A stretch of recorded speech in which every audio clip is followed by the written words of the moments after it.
In this week's Torah reading, we'll learn a story, like a long story that is actually repeated a few times in the same reading, about Eliezer. He was the servant of Abraham, and he had a task. His mission was to go from Beersheba, the south of the land of Israel, into Charan, that means somewhere in Sirya, to get a wife for his master's, Abraham, son, which was called Yitzchak. Now, this trip actually took 7 days, walking, camels and all those things. However, we find in the commentaries by our sages, etc., that actually Eliezer went from the south of the land of Israel to somewhere in Syria in just 1 day. The same day he left his departing place, he arrived.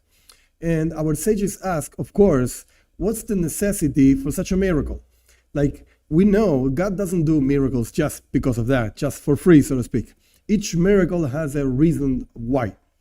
And of course, the question is, what's the necessity of such a miracle? There are basically two explanations. One explanation is quite a simple one.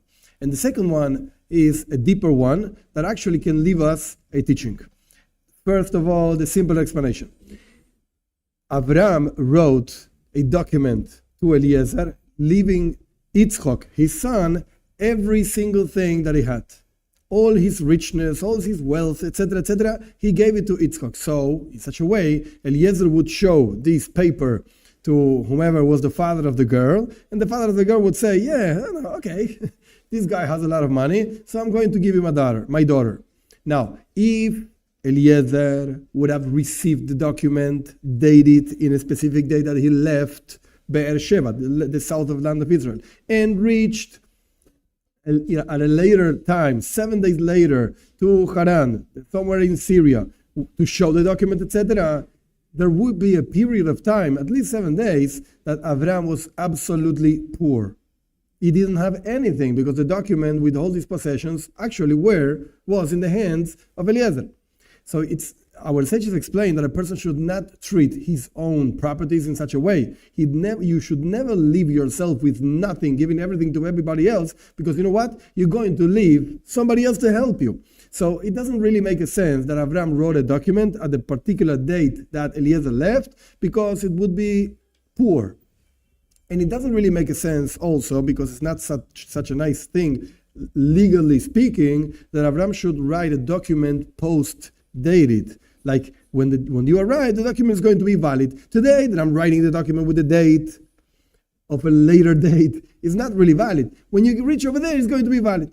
Also doesn't really make a sense, even though such a document would be acceptable, post-dated. However, it's not a good thing. It's not a good way of writing documents. That's why God had to make a miracle. The same day that Eliezer left Abraham, he reached Charan, and the document was written in the same day in the best way possible. So God makes miracles for the tzaddikim, for the righteous people, to fulfill the will of God in the best way possible. That's explanation number one.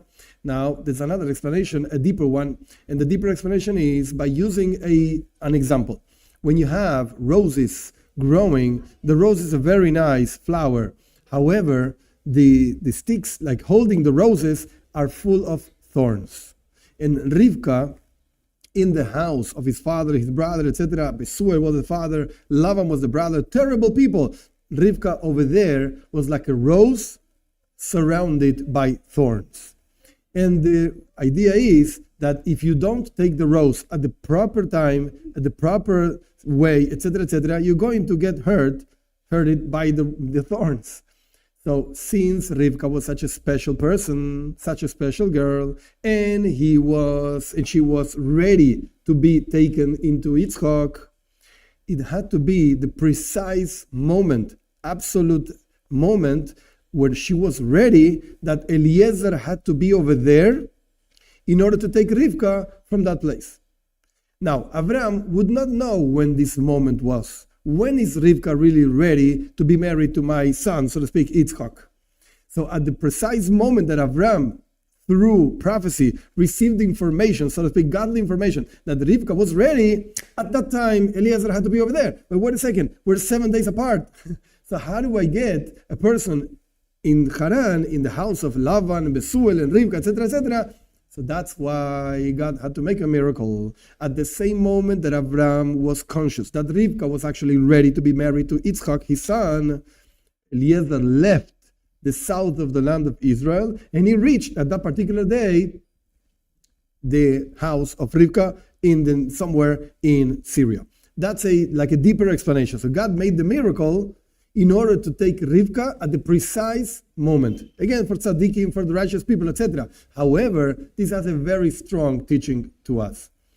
Every single thing that happens in the world has a time, has a moment, has a reason. God doesn't make the world just like that. Casually, it happened, just two things got together, they crashed, and I'm here talking in the camera. No. There's a mission. There's a reason. Why? For what? And the same thing happens with every single thing in life. Sometimes you just have to learn to have patience, because the proper moment for the proper activity, etc., is going to come.